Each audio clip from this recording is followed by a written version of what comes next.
El iPhone 6S es un dispositivo que se presentó hace ya casi 4 años y en este vídeo te voy a decir si vale la pena o no en este año 2022. Ya sabéis que cada poco tiempo voy subiendo un vídeo de los dispositivos y os los voy dejando por aquí. Así que en este caso le toca a este dispositivo que actualmente ya no se vende en tiendas oficiales y solo lo podemos encontrar de segunda mano o reacondicionado por unos precios de 280 euros a partir de $300 o de unos 6.500, 7.000 pesos mexicanos. Así que en este caso vamos a hacer una review un poco de lo que merece la pena, de por qué merece la pena o por qué no. Vamos allá. En este caso voy a empezar por lo bueno. Una cosa buena sería su diseño, y es que estamos hablando de un dispositivo ya con Face ID, con una pantalla donde aprovecha bastante, donde tenemos un diseño de acero inoxidable y de cristal, y también tenemos 3D Touch. Ya sé que esta tecnología ya se ha olvidado, pero es algo que me gustaría comentar. Tenemos un diseño pues bastante nuevo, por así decirlo, que aún lo tienen los iPhone 11 o iPhone 12, y en la parte trasera tenemos dos cámaras, ¿vale? Luego entraremos en detalle para ver si valen la pena en este 2022, pero de momento os tengo que decir que en cuanto a diseño para mí es un punto positivo, ya que pesa poquito y es un dispositivo manejable. Eso sí, en segundo lugar, una cosa mala que diría de este dispositivo es precisamente la batería. Estamos ante una batería bastante pequeña, de 2858 mAh.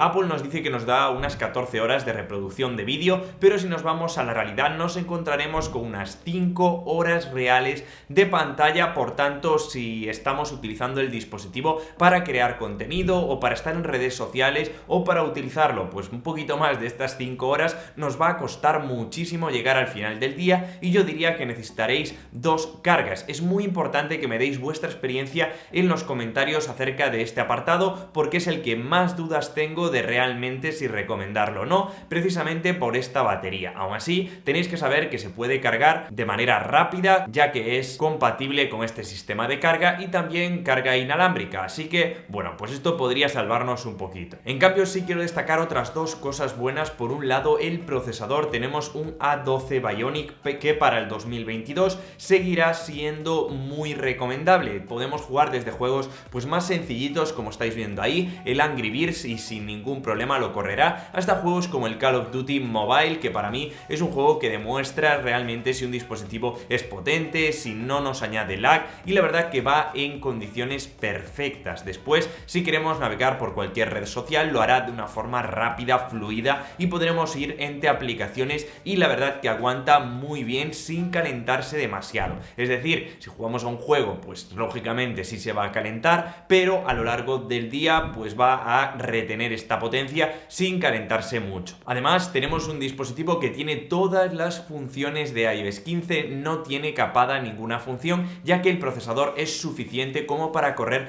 todas estas novedades, todas estas funciones, a pesar de que dispositivos como el iPhone 10 no pueden. Esto es algo muy positivo, y tendremos actualizaciones hasta mínimo dentro de 3 años más. Eso sí, no sabemos si con todas las funciones o simplemente funciones recortadas. Otra cosa que me gusta de este dispositivo es su pantalla. Tenemos una pantalla Super Retina HD con un brillo típico de 625 nits, pero ojo, porque es totalmente suficiente. A día de hoy vamos a poder añadir modo oscuro y tendremos, bueno, pues ese ahorro de batería que nos brinda los píxeles con pantallas OLED, y también vamos a tener una tecnología que supera muchísimo a las LCD IPS, como podría ser la del iPhone 10R. Voy a compararlo un poquito más adelante, pero quiero decir que la pantalla es totalmente compatible con estar en el 2022. Eso sí, algo que considero que es bastante débil sería la cámara. Tenemos una doble cámara, eso sí, en este caso el gran angular y también el teleobjetivo, que nos va a brindar un acercamiento por 2 a los objetos, y también tenemos modo retrato compatible con personas y con objetos. Estaréis viendo aquí algunas comparativas de cámaras con otros dispositivos para que veáis más clara la diferencia, y en vídeo sí que podemos grabar en 4K 60 FPS en la parte trasera, y en la cámara delantera pues no podemos llegar a esos 4K, pero realmente en 1080 será totalmente suficiente. suficiente. Eso sí, tenemos algunas carencias, por ejemplo, modo noche que no tenemos, Deep Fusion que no tenemos, otras características un poquito más modernas,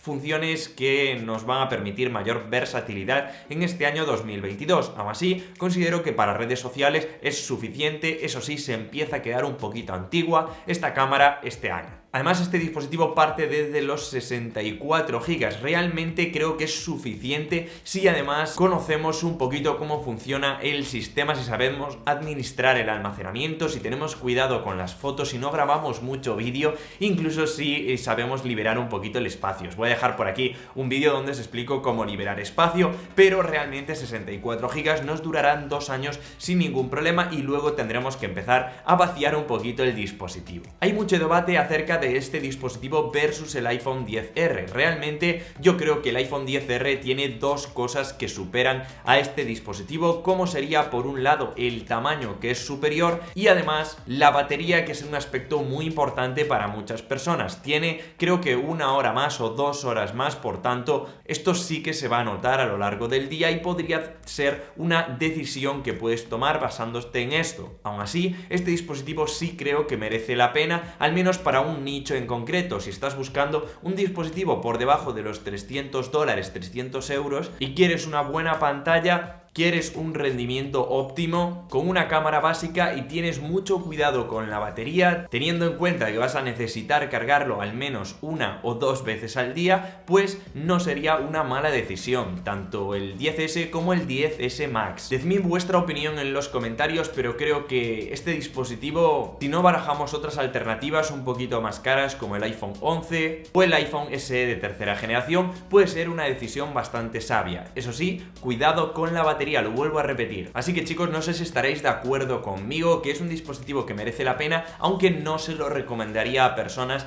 que realmente vayan a utilizarlo bastante en su día a día. Aún así, espero que os haya gustado mi reflexión de este vídeo, cómo hemos tocado todas las especificaciones una por una y cómo hemos sacado esta conclusión. Así que espero que te haya gustado de verdad. Nos vemos como siempre en el siguiente vídeo. Ya sabéis que en esta serie incluyo todos los dispositivos que son compatibles con iOS 15 y iOS 16, así que nos vemos como siempre en el siguiente vídeo, chicos. ¡Chao!